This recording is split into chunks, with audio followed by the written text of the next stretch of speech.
हमारे चैनल को सब्सक्राइब करें और बेल आइकन दबाएं। अतुल देसाई की मौत एक्सीडेंट नहीं था। क्या यह हत्या का केस था या फिर आत्महत्या का? क्या सिर्फ एक कार को लेकर एक दोस्त दूसरे का मर्डर कर सकता है? इस केस का एक अहम आरोपी भी अब मरा हुआ पाया गया है। क्या है यह गहरा राज? देखते हैं इस केस का दूसरा और आखिरी भाग।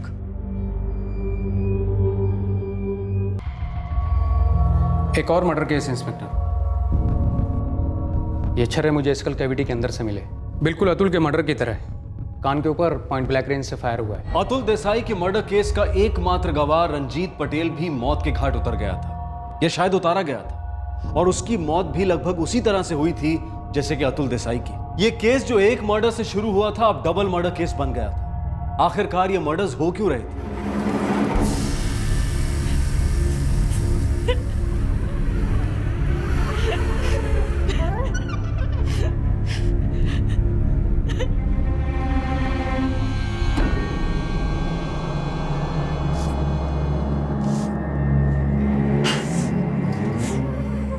आप लोगों ने मेरे हस्बैंड को मार डाला। मेरे हस्बैंड का अतुल देसाई की मौत से कोई वास्ता नहीं था, लेकिन आप लोगों ने उन्हें हद से ज्यादा परेशान कर दिया। सर, बच्चू भाई हार्ट पेशेंट है, अभी स्टेबलाइज हुए हैं।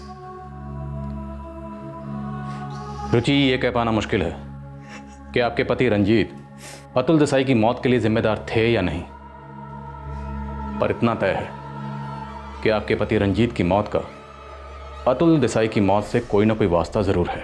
कैसा वास्ता? आप लोग बेकार में स्टोरी बना रहे हैं।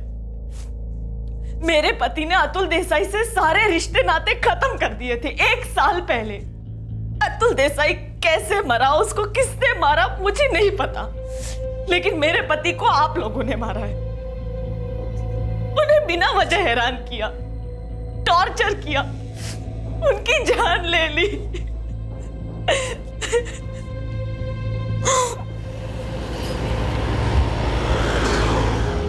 सर, इस केतन मकवाना को कस्टडी में ही रखें? बिल्कुल।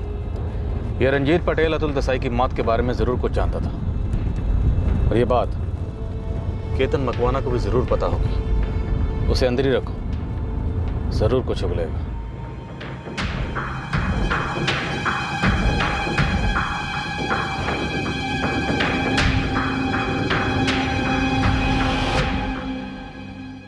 मेरा तो दिमाग सुन हो गया सर।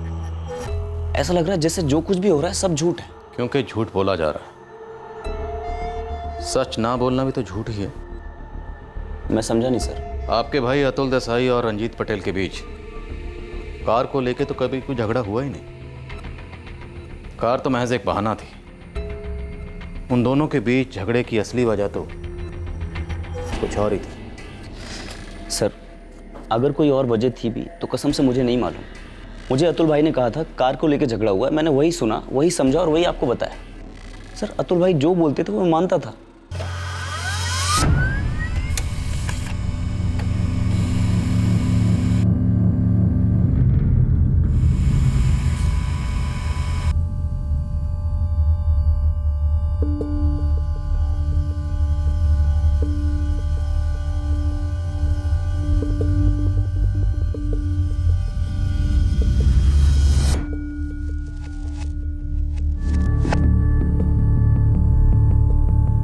सुनो, मुझे 15 जून की रंजीत पटेल और केतन मकवाना की एग्जैक्ट लोकेशन डिटेल चाहिए, जल्दी।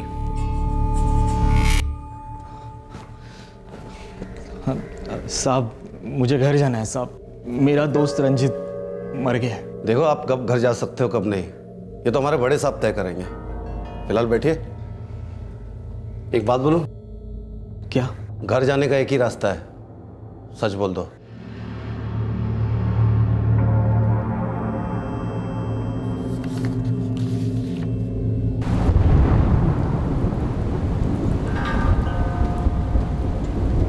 रंजीत पटेल वो अतुल भाई के दोस्त थे।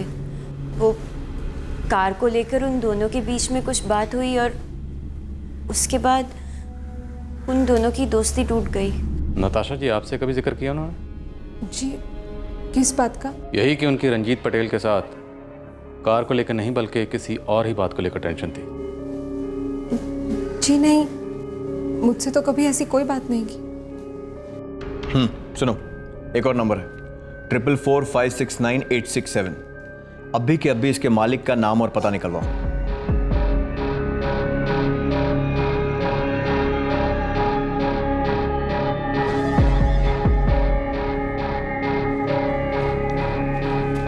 सर, कनेक्शन मिल गया।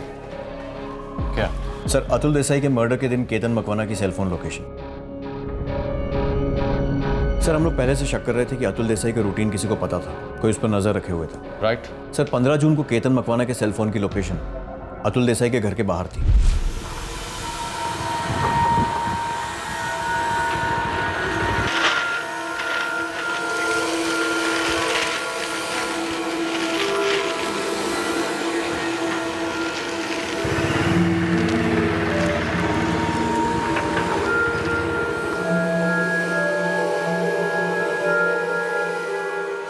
सर, केतन मकवाना ने जिस नंबर पर कॉल किया था 44401019, वो अभी स्विच्ड ऑफ है।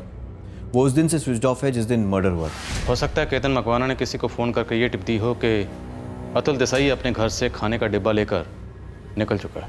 आज अतुल आया था डब्बा लेने घर पे, अभी अभी निकला है घर से। सर, रंजीत पटेल भी एक नंबर से लगातार टच में था, वो नंबर भी 15 जून से स्विच्ड ऑफ है। किसका है? सर, 4445698667। सिम की डिटेल्स के लिए रिक्वेस्ट भेज दिए। इस केतन मकवाना की आरती उतारो, बहुत जल्द हमें प्रसाद मिलने वाला है। केतन मकवाना, हम जानते हैं कि तू सब कुछ जानता है। अब ये तुम्हारे ऊपर है, पहले पिटोगे फिर सब कुछ बताओगे, या पहले सब कुछ बताओगे तो शायद बच जाओगे। सर, मुझे पता है कि अतुल देसाई को किसने मारा, पर मैं ये नहीं जानता कि मेरे दोस्त रंजीत को किसने मारा और क्यों। रंजीत के बारे में तो हम तुमसे पूछ ही नहीं रहे, हम तुमसे अतुल देसाई के बारे में पूछ रहे हैं। बोलो, अतुल देसाई को किसने मारा? रंजीत पटेल अतुल देसाई का हत्यारा है। किसी मरे हुए पर अपना पाप थोप कर निकलने की कोशिश बहुत पुरानी हो चुकी है। इस लॉकअप में बहुत से लोग ये पैंतरा अपना चुके हैं, लेकिन सब के सब हॉस्पिटल पहुंचे और वो भी बहुत बुरी हालत में। मैं सच कह रहा हूँ सर, मैं सच कह रहा हूँ। जब अतुल अपने घर पर डब्बा लेने गया तो उसके घर के बाहर तुम उस पर नजर रख रहे थे। तो जब डब्बा लेकर निकला, तुमने उसके हत्यारों को फोन करके बताया कि अतुल डब्बा लेकर निकल चुका है। सच है ना? फिर जब तुम्हें लगा कि कार के झगड़े को लेकर हम रंजीत पर शक कर रहे हैं और उससे पूछताछ करने वाले हैं, तो इससे पहले कि रंजीत पुलिस स्टेशन पहुंचे, तुमने उन्हीं हत्यारों को फोन करके बता दिया और उन्होंने रंजीत को पुलिस स्टेशन पहुंचने से पहले ही ठोक दिया। इन दोनों कत्ल के मास्टरमाइंड तुम हो। नहीं सर, मैंने रंजीत को नहीं मारा, मैंने रंजीत को नहीं मरवाया। तो फिर किसने मरवाया? बोल, किसने मरवाया रंजीत को? बोलो। Sir, Chamunda circle police station से इंस्पेक्टर परमार। योगेश, पंचनामा करते वक्त एक बात ध्यान से छूट गई थी। कौन सी बात सर? देसी कट्टा मिला है हमें यहाँ। हत्यारों ने भागते भागते गन गिरा दी होगी। नहीं पंचाल, इस केस में कोई हत्यारा था ही नहीं। मतलब? रंजीत की मर्डर साइट पर मर्डर वेपन देसी कट्टा मिला था और हैरत की बात यह थी कि कोई मर्डर हुआ ही नहीं था। तो फिर हुआ क्या था?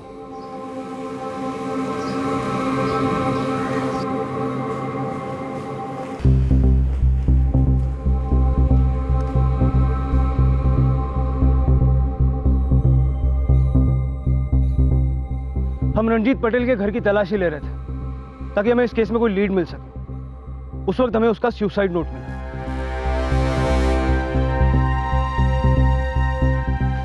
सर, लगता है रंजीत की हत्या नहीं हुई है, उसने आत्महत्या की है। मैं खुदकुशी कर रहा हूं, मुझे और जीना नहीं है। मैंने अतुल देसाई को मरवाया। मैं सच का सामना नहीं कर सकता। मेरी मौत के लिए किसी को जिम्मेदार नहीं ठहराया जाए। रुचि, बापूजी, मुझे माफ कर दो। मैंने कभी नहीं सोचा था कि बात यहां तक पहुंचेगी।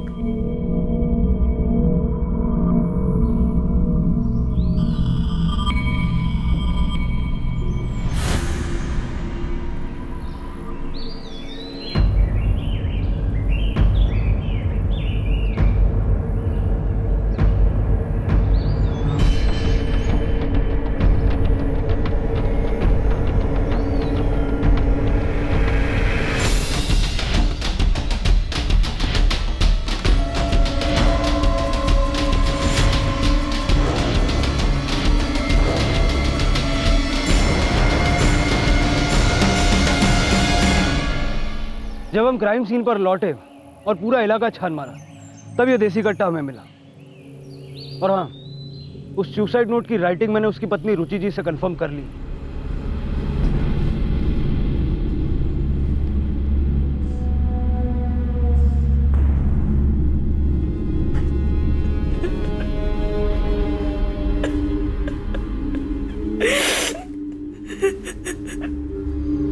ठीक है सर। सर, मिसेस रुचि पटेल ने रंजीत की हैंडराइटिंग कंफर्म की है, लेकिन इंस्पेक्टर परमार क्रॉस चेक करना चाहती हैं। लेकिन लगता है कि रंजीत ने वाकई में आत्महत्या की है। तो हो सकता है जो देसी कट्टा रंजीत ने इस्तेमाल किया, उसी से अतुल की हत्या की गई हो। सर, दोनों ही केसेस में देसी कट्टे तो इस्तेमाल हुए हैं।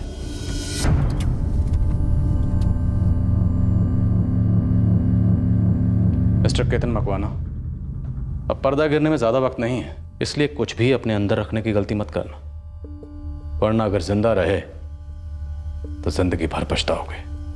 सर, मैं झगड़े की जड़ कार नहीं थी, इतना हमें पता है। असली बात क्या है? सर, रंजीत अतुल को मरवाना चाहता था। क्या रंजीत? 15 लाख कोई टॉफी चॉकलेट है जो चुटकी बजाते ही हाजिर कर दूं? जब ज़रूरत पड़ी तूने चुटकी बजाई और मैंने तुझे 15 लाख रुपए दे दिए। 1 साल हो गए, तू देने का नाम ही नहीं ले रहा है। यार, घर के लिए लोन लिया था तुझसे, दोस्त थे तू। देख, धंधा थोड़ा मंदा चल रहा है, इसलिए लौटा नहीं पा रहा हूँ, लेकिन आने वाले साल में ना सारे पैसे लौटा दूंगा। तो फिर बोलेगा धंधा मंदा चल रहा है। भाई, धंधा तो तू अकेला ही करता है ना, हम सब तो मक्खी मारते। ये घर तेरे नाम कर दूं? बोल। ये घर रख और वो पैसे भी रख, पर शर्त है तुझे मेरा एक काम करना होगा। तूने मेरे लिए जो किया ना, उसके बाद तेरे लिए जान भी दे सकता हूँ। मुझे तेरी जान नहीं चाहिए, किसी और की चाहिए। किसकी? अतुल देसाई। सर, वैसा भी मैं कर्ज में काफ़ी डूबा हुआ था। जब रंजीत ने लोन माफ़ करने की बात की तो फिर मैंने दाएं बाएं नहीं सोचा और उसकी मदद करने के लिए राज़ी हो गया। रंजीत की मदद कैसे की तुमने?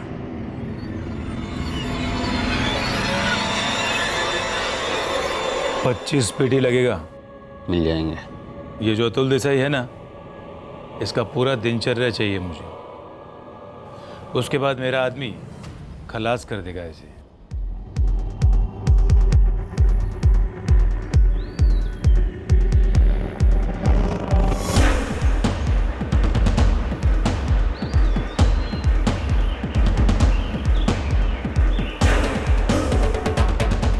हाँ जिगर भाई, 2 दिन से इधर इंतजार कर रहा हूँ, थक गया हूँ। हर बार उसका भाई हार्दिक डब्बा लेके जा रहा है। वो लोग काफ़ी परेशान हो गए थे। तब रंजीत ने मुझसे कहा कि मैं अतुल के घर पर नज़र रखूं, और जब अतुल खुद घर पर डब्बा लेने आए तो उन लोगों को इन्फॉर्म कर दूं। मैं पूरी दोपहर उसके घर के बाहर चुपकर देखता रहता। फिर 15 जून को अतुल खुद आया अपने घर डब्बा लेने। आज अतुल आया था डब्बा लेने घर पे, अभी निकला है घर से। आज टाइम आ ही गया बंदे का।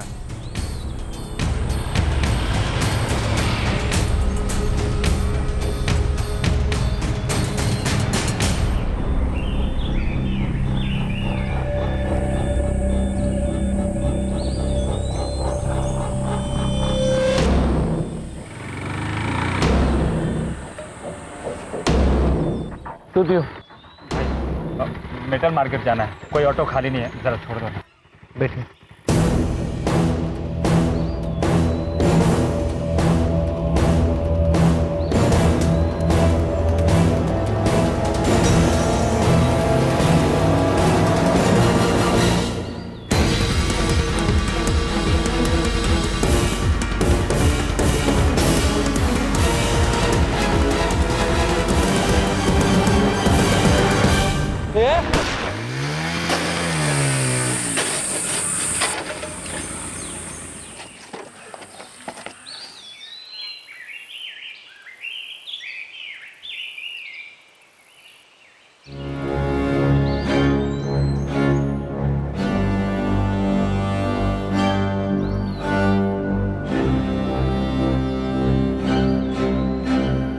रंजीत को पूरा यकीन था कि शक की उंगली उस पर कभी नहीं उठेगी। लेकिन शक की उंगली उसी पर उठी। वो शक और पुलिस के डंडे से इतना डर गया कि उसने खुद पर पिस्तौल उठाई और अपनी जान दे दी। अब तुम ये बताओ कि रंजीत अतुल को क्यों मारना चाहता था? क्योंकि उन दोनों के बीच सिर्फ कार को लेकर अनबन नहीं थी। रंजीत और अतुल के बीच में कुछ तो और था। वो कुछ और क्या था?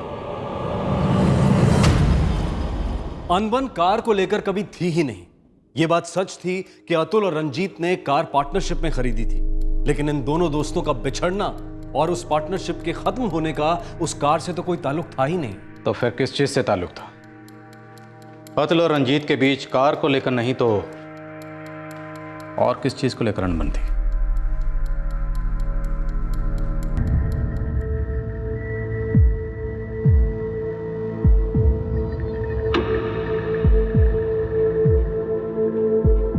नताशा, अतुल की बीवी।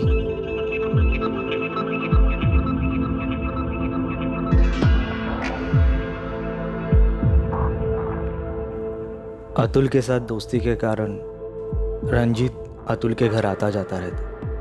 रंजीत और नताशा करीब आ गए।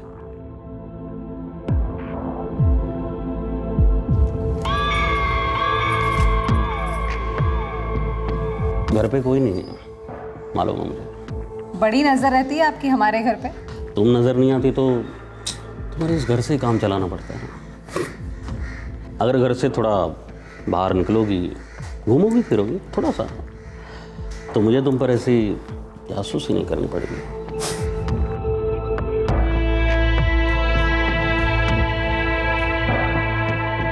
रंजीत को यकीन था कि उसकी ये दगाबाजी और नताशा की बेवफाई कभी पकड़ी नहीं जाएगी, पर उसका यकीन गलत था सर।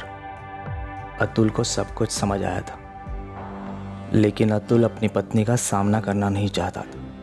वो घर की शांति तोड़ना नहीं चाहता था और अपना दर्द और गुस्सा दबा रहा था। क्या हुआ अतुल?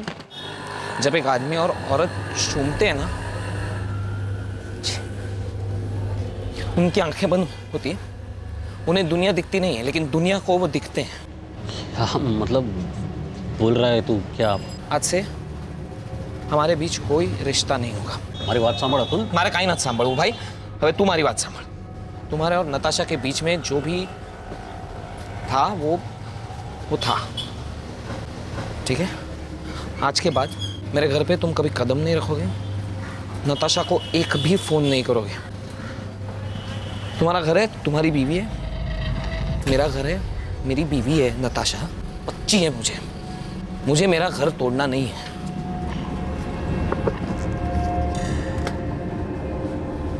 3 लाख है, गाड़ी की आधी कीमत है, ले लो। आइंदा दिखाई मत देना, मुझे भी नहीं, नताशा को भी नहीं।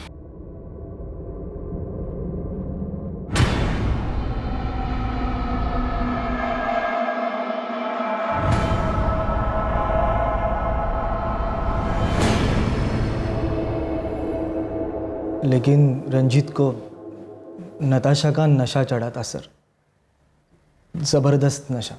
देख के तन मैं उसके बिना मर जाऊंगा, और वो भी मेरे बिना जिंदा नहीं रह पाएगी। यार तुम दोनों मिल जाओगे, पर बाकी कितने लोग मर जाएंगे ये नहीं सोच रहा है तू? वैसे जिंदा कौन है इस वक्त? सबके सब आधी अधूरी जिंदगियां जी रहे हैं, कोई खुश नहीं है। तुझे पता है नताशा और मैं रोज बातें करते, अतुल के मना करने पर भी बातें करते रहते, पर हम दोनों जानते हैं कि जब तक ये अतुल जिंदा है ना, हम एक नहीं हो सकते। तू अतुल का कत्ल करवाएगा, पर तुम दोनों की शांति का भी तो कत्ल होगा। ऐसी महान बातें करने के बजाय तू सिर्फ इतना बता कि तू मेरे साथ है या नहीं। मैं तेरे साथ हूं। मुझे एक ऐसा आदमी दे जो मेरे और नताशा के बीच के इस कांटे को हटा दे। अतुल देसाई की सुपारी ले।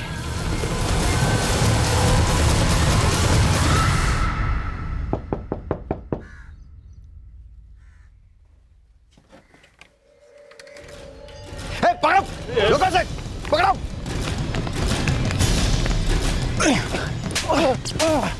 कहाँ है तेरा साथी मनोज शुक्ला? जिसने अतुल पर घोड़ा दबाया था?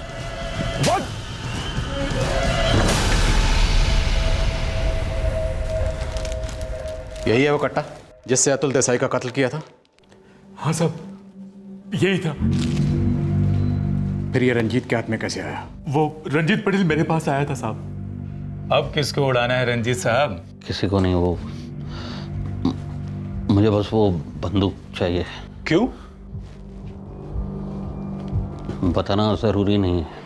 काम के लिए जो मैंने तुम्हें पैसे दिए थे उसमें वो बंदूक की कीमत भी शामिल थी। काम हो गया, दे दो बंदूक मुझे।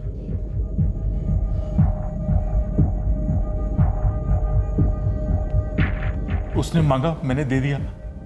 पैसा उसने पहले ही दिया था। स्टेटमेंट लो इसका। सर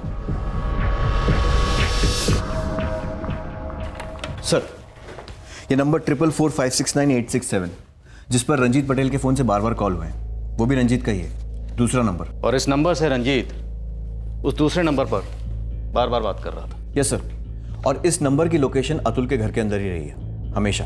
जब उनकी चोरी पकड़ी गई तो रंजीत ने नताशा के लिए दूसरा नंबर ला के दिया। इस केस की शुरुआत में ही हमने किसी लव अफेयर का गेस किया था। गेस तो किया था, लेकिन हमसे एक चूक हो गई।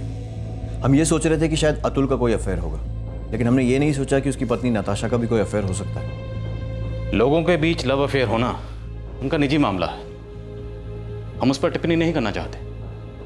लेकिन कोई लव अफेयर अगर जुर्म को जन्म दे, कोई लव अफेयर अगर किसी की जान ले ले, तो लव कैसे हो सकता है?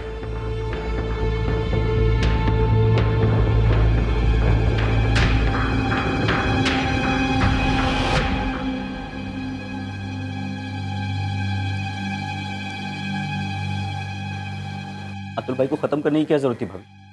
साफ साफ कह देती कि तलाक चाहिए, अलग हो जाती और चली जाती हम सबको छोड़कर उस रंजीत के साथ। कम से कम मेरा भाई तो जिंदा रहता।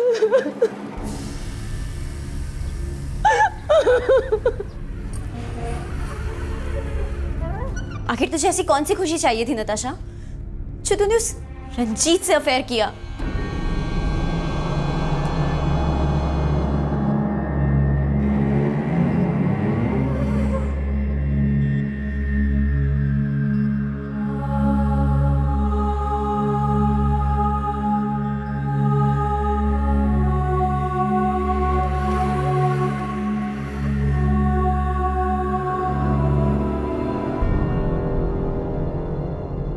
पुलिस ने काफी छानबीन की ये पता लगाने के लिए कि क्या नताशा भी अतुल के मर्डर में शामिल थी, लेकिन उन्हें अब तक नताशा के खिलाफ कोई सबूत नहीं मिले हैं। साथ ही साथ पुलिस रंजीत पटेल के सुसाइड और सुसाइड नोट की भी री इन्वेस्टिगेशन कर रही है, ये पता लगाने के लिए कि क्या ये वाकई में खुदकुशी ही थी।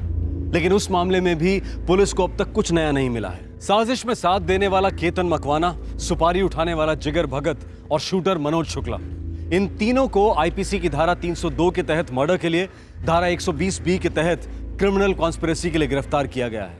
और साथ ही इन पर गुजरात पुलिस एक्ट सेक्शन 25 और सेक्शन 27 आर्म्स एक्ट भी लगाए गए हैं। तीनों फिलहाल जुडिशियल कस्टडी में हैं। रंजीत और नताशा के अफेयर के बारे में जानते हुए भी अतुल ने कभी नताशा का सामना नहीं किया और नताशा ने भी अतुल के सामने अपनी नाखुशी व्यक्त नहीं की और रंजीत के साथ अवैध संबंध में खुशियां पाने की कोशिश की।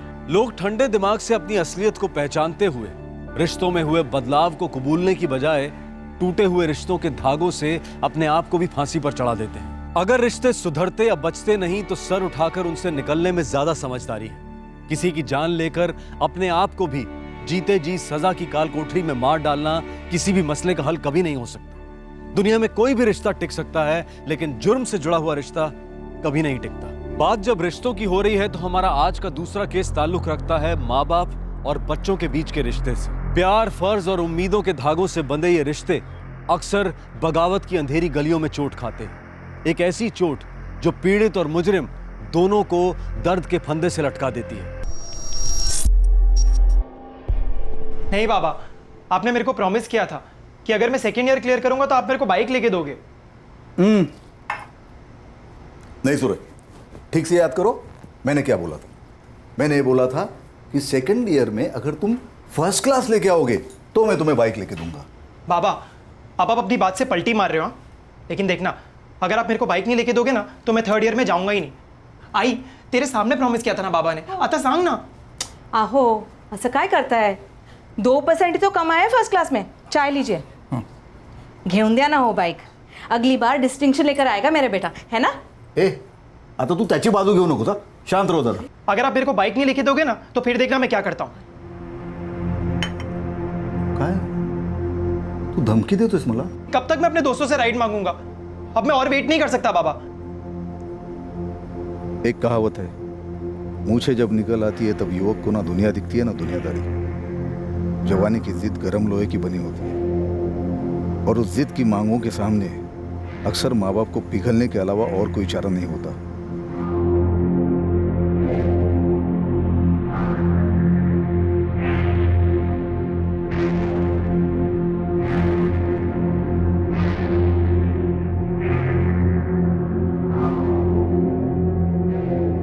रोहित, पीछे से जानबूझकर आवाज देते हो ना गौरव भैया. पनौती लगाते हो ना मुझ पर. पनौती तो तब लगेगी जब तुझे एग्जाम में वापस से अंडा मिलेगा. अरे तो ठीक है ना यार, उस अंडे का मैं आमलेट बनाकर खा लूंगा, पर आप क्यों मुर्गी जैसे फड़फड़ा रहे हो? रोहित, बड़ों से ऐसे बात करते हैं? अम्मा इस गौरव को समझा लो. इसकी पढ़ाई तो इससे समझती है नहीं, मुझको बड़ा ज्ञान बांटने चला है. रोहित, रोहित! माँ तुम भी. अरे यार ऐसा लगता है जैसे सब खाली बैठे हो, कोई काम ना मैं करने को कि नहीं है. अरे पर इतनी रात गए, तुम जा कहाँ रहे हो? अरे क्या हो रहा है रोहित? पापा अब हाथ जोड़ता हूँ, अब आप भी मत शुरू हो जाना. जा कहाँ रहे हो? अरे यार दोस्तों से मिलने जा रहा हूँ, कौन सा महापाप कर रहा हूँ यार. लाड दो धारी तलवार है, ना करो तो हमारा दिल जलता है, ज्यादा करो तो बच्चा सर चढ़ता है. कल तक जो घर का छोटा लाडला था आज बदतमीजी की मिसाल बन गया. अब करे तो क्या करें? कैसे खींचे वो लकीर लाड और संस्कार के बीच? कैसे समझाएं इस लाडले को? हम सिर्फ उसका भला नहीं चाहते बल्कि उसे जी जान से प्यार करते हैं. ये ले रे सलीम. क्या अबे सलीम, साले फिर से खा लिया था तू? सबको अपनी जैसे समझाए क्या?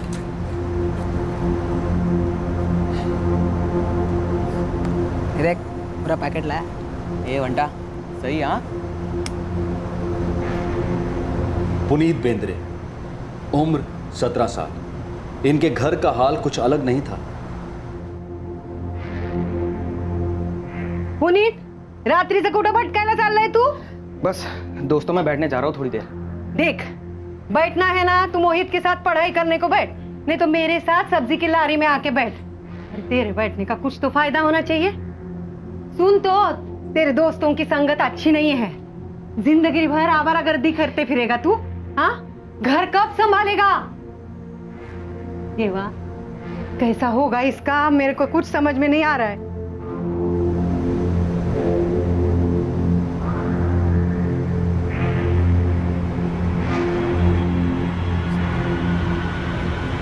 क्या रे, ऐसा सिंगल ड्रिंक निकालने आता है क्या? सलीम कुरैशी, उम्र 17. ये जितना बेफिक्र था उतना ही उसकी अम्मी और बहन परेशानी से बेहाल थे. सलीम, मैं 4-4 घरों में बर्तन घिसती हूँ. तेरी बहन शबाना 3 घरों में काम करती है. और तू? अरे कुछ तो शर्म कर बेटा. खून जलाकर तुझे स्कूल भेजा कि हमें थोड़ी राहत मिले, लेकिन तू है कि हमारी कमाई जुए और नशे में उड़ा रहा है. सलीम, मैं तुझसे बात कर रही हूँ. सलीम, सलीम कहाँ जा रहा है तू? तू कहाँ जा? मेरी बात सुन सलीम. अल्लाह, किस गुनाह की सजा दे रहा है तू हमें? उन्हें अपने बच्चों की फिक्र थी. कुछ हद तक वो परेशान भी थे. हर माँ बाप की तरह अपने बच्चों की बगावत की चोट को वो खामोशी से सह रहे थे ताकि उनके बच्चों को कोई चोट ना आए. जवानी की दहलीज पर खड़े अपने बच्चों को वो ये सिखाने की कोशिश कर रहे थे कि बुराई की गिरफ्त में इस दुनिया से अच्छाई को कैसे छाना जाए. लेकिन जब इन नवयुवाओं का आक्रोश एक गहरी चोट बनकर इन परिवार वालों पर बरसा तो ये माँ बाप सदमे के भवंडर में डूबकर हाथ पैर मारते रहे. वो समझ ही नहीं पा रहे थे कि बात कब और कैसे इतनी बिगड़ गई. उन्होंने ऐसा क्या किया जो उन्हें नहीं करना चाहिए था और ऐसा क्या नहीं किया जो उन्हें करना चाहिए था.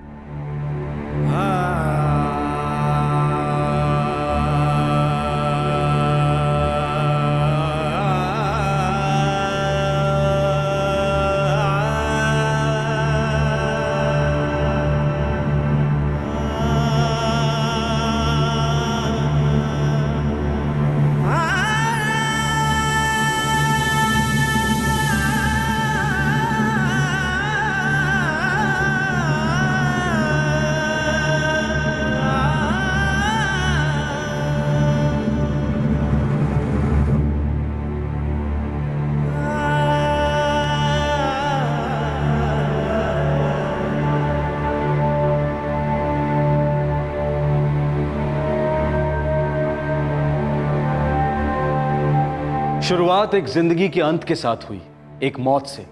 एक लावारिस लाश पाई गई जो अपनी कहानी बोल ही नहीं रही थी।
साहेब मी फोन केला होता. बॉडी कुठे आहे सर.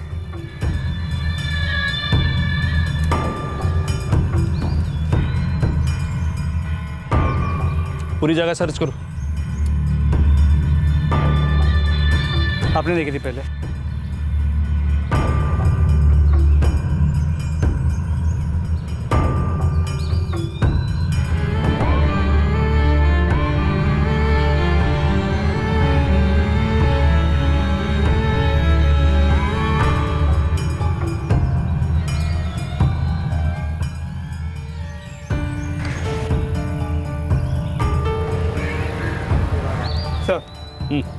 बॉडी की कोई भी आइडेंटिफिकेशन नहीं मिली. कम से कम 15 से 20 बार स्टैप किया गया है. साहब 100-150 मीटर अच्छी तरह से छान लिया चारों तरफ. ना मर्डर वेपन मिला है, ना ही कोई सुराग.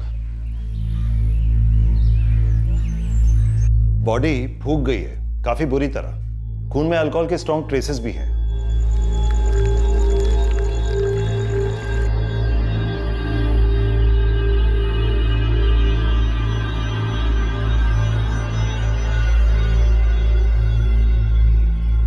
सर, लगता है यहाँ पे ड्रिंक्स पार्टी हो रही थी. पर पोद्दार बॉटलें कहीं दिखाई नहीं दे रही. विक्टिम की उम्र 20 से 25 के बीच में होगी. एग्जैक्ट बताना मुश्किल है. As you can see body काफी फूल गई है. मौत की टाइमिंग? आपको बॉडी मिलने के 12 से 15 घंटे पहले मर्डर किया गया था. मतलब कल रात. उम्र 20 से 25 साल के बीच.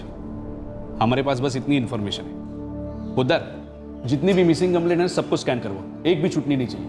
हो सर. फूली हुई लाश और उस पर मिली रिस्ट वॉच की तस्वीरें मुंबई शहर के सभी पुलिस स्टेशंस में भेज दी गई. इस इंफॉर्मेशन के साथ कि विक्टिम की उम्र 20 से 25 साल की है और उसने हाथ में घड़ी पहनी हुई है. दर्जनों मिसिंग कंप्लेंट्स की फाइलें खोली गई.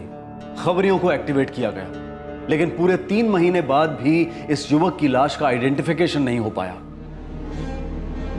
लाश के कान काटकर अलग कर दिए गए थे, चेहरा पत्थर से बिगाड़ दिया गया था और बदन पर लगभग 20 से 25 स्टैबिंग के निशान थे.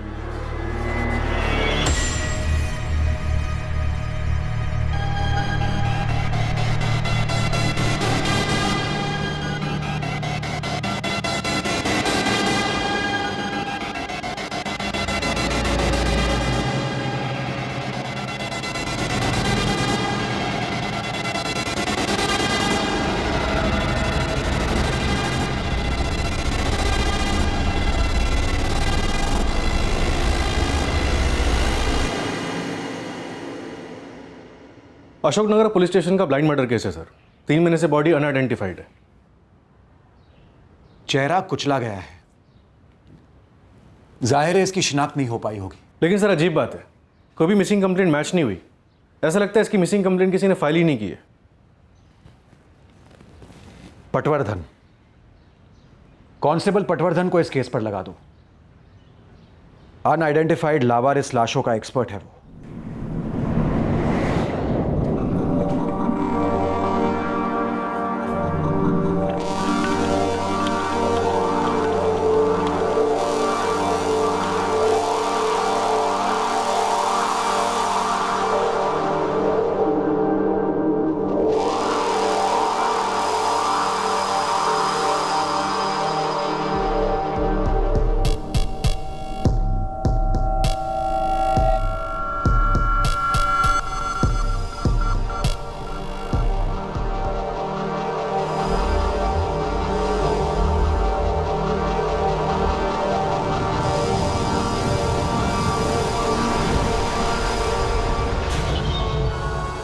पटवर्धन जी, कुछ टाइम मुंबई में जितने भी 20 से 25 साल के लड़कों की मिसिंग कंप्लेंट थी, उन सभी के माँ बाप को बुलाया था शिनाख्त के लिए। कुछ निकला नहीं। देखता हूँ मैं क्या कर सकता हूँ। वैसे 2 साल पहले एक ऐसा ही केस यहाँ आया था, काफी टेढ़ा मेढ़ा था, लेकिन लास्ट में सीधा हुआ। वो तो होना ही था, आप जो लगे हुए थे। थैंक यू पोद्दार साहब। अब तो बॉडी बहुत बुरी तरह फूल चुकी है। मतलब 20 से 25 की उम्र में 19-20 हो सकती है। हो सकती है, ये लड़का 19 का भी हो सकता है शायद। हाँ, सारी मिसिंग कंप्लेंट्स की फाइलें अभी चाहिए मुझे, मतलब अभी।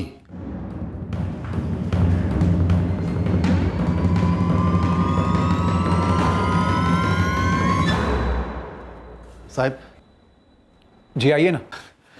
साहब बंदा मिल गया। कौन है?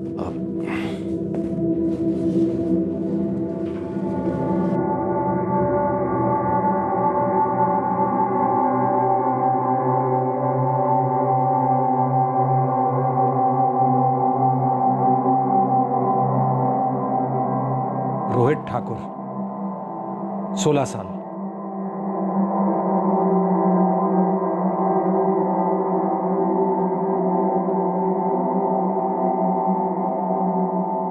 साहब 2 साल पहले एक ऐसा ही केस मेरे पास आया था। बॉडी काफी फूली हुई थी। उसकी सही उम्र तय करने के लिए हम लोगों से थोड़ा सा चूक हो गई। मुझे लगा कहीं ये केस भी वैसा ही तो नहीं है। उस केस में भी लड़के की उम्र 17 साल थी, लेकिन देखने में वो 20-22 साल का लग रहा था। तो मैंने सही उम्र जानने के लिए 20 से 25 की जगह पे 15 से 25 की सारी फाइलें मंगवाई, मर्डर वाले दिन की, और उसके 2 दिन बाद की भी सारी फाइलों को अच्छे से छाना, और ये लड़का मिल गया। उसका बाप ऑटो चलाता है, सुरेश ठाकुर नाम है। 15 जून को कंप्लेंट दर्ज की गई थी कि रोहित ठाकुर 14 जून की शाम से गायब है। रोहित कल शाम को 4:30 बजे घर से निकला, खाने पर नहीं आया साहब। तो हमने फोन भी किया था उसको, और 11 बजे के बाद से तो उसका फोन भी स्विच ऑफ है। अब तक नहीं लौटा है साहब। सर, रोहित शाम को हमेशा अपने दोस्तों के साथ ही रहता है। आपने उसके दोस्तों के साथ बात की? मैंने बात की थी उसके दोस्तों से, वो कह रहे थे कल उनसे मिला था वो चाय की टपरी पर। साहब बच्चा है, सिर्फ 16 साल का, बहुत ज्यादा चिंता हो रही है साहब। ये केस रामदास नगर पुलिस स्टेशन अंधेरी ईस्ट का है। मिसिंग कंप्लेंट में लिखा गया है कि दाहिने कंधे पर तिल है, और लाश के भी दाहिने कंधे पर तिल है। मुझे लगता है कि ये लाश रोहित ठाकुर की ही है। ठीक है, रोहित ठाकुर के फैमिली को बुलाओ और बॉडी दिखाओ। जी हाँ। क्या हुआ जी? किसका फोन था? क्या हुआ पापा? क्राइम ब्रांच वालों का फोन था, थाने पर बुलाया। रोहित मिल गया होगा, आने दीजिए उसे घर। ऐसी खबर लूंगी ना, हमारे इलाड प्यार ने बिगाड़ के रखा है। हाथ से उसके ये दोस्तों के साथ मिलना जुलना बंद, नशेबाजी भी बहुत हो गई। सीधा कर दूंगी उसे, देखना आप। साहब आप हम लोगों को लेकर कहाँ जा रहे हैं? कुछ पता चला हमारे बेटे रोहित के बारे में? ये खबर तो है, लेकिन पक्की नहीं है। समझे नहीं साहब? आपको पहले उसे पहचानना होगा।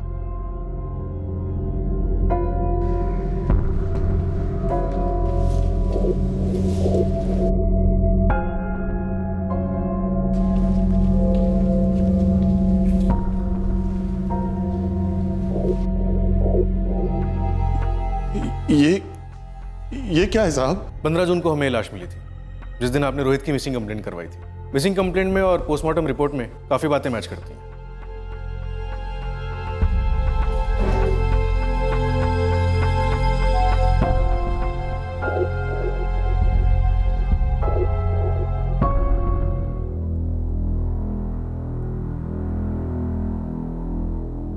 लाश का चेहरा पूरी तरह से बिगाड़ दिया गया, पर मैं आपको उसके कंधे पर का तिल दिखा सकता हूं।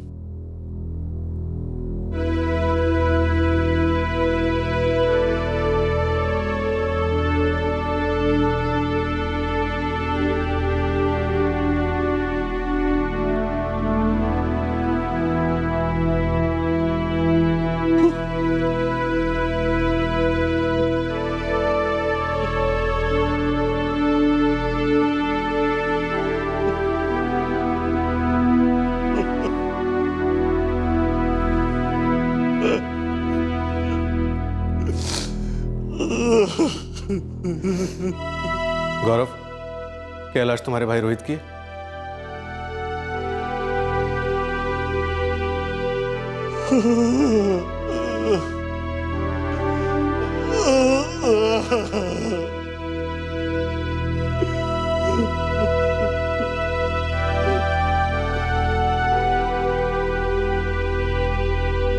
कांस्टेबल पटवर्धन क्राइम ब्रांच के वेटरन थे, जिन्होंने बड़े ही प्रोफेशनल तरीके से और अपने तजुर्बे से लाश की शिनाख्त करवा दी। पूरे 3 महीने बाद इस ब्लाइंड केस को, इस लावारिस लाश को एक नाम मिला, रोहित ठाकुर, जो सिर्फ 16 साल का था। रोहित के पिता सुरेश ठाकुर और बड़े भाई गौरव ठाकुर ने रोहित की लाश को आइडेंटिफाई किया। रोहित के दाहिने कंधे का तिल और उसकी रिस्ट वॉच, ये दोनों ठोस सबूत थे इस शिनाख्त में। अब दो राय नहीं थी कि यह लाश रोहित की थी। अब सवाल यह था कि रोहित को इतनी कम उम्र में इतनी निर्दयता के साथ किसने मौत के घाट उतार दिया। वो कौन लोग थे जिन्होंने रोहित की लाश के कान काटकर अलग कर दिए और उसके चेहरे को पत्थर से इतनी बुरी तरह बिगाड़ दिया। रोहित को इतनी भयंकर चोट किसने दी थी। चोट खाए हुए माता पिता और एक घायल बड़ा भाई, तीनों सदमे में थे। घर का लाडला चला गया था, और वो भी इस तरह। आपसे फिर मुलाकात होगी क्राइम पेट्रोल सतर्क में। तब तक अपना ख्याल रखें, सुरक्षित रहें और याद रखें, सही वक्त सही कदम, सतर्क रहें। जय Hind. For more updates, subscribe to our channel, click the show links and enjoy watching the videos.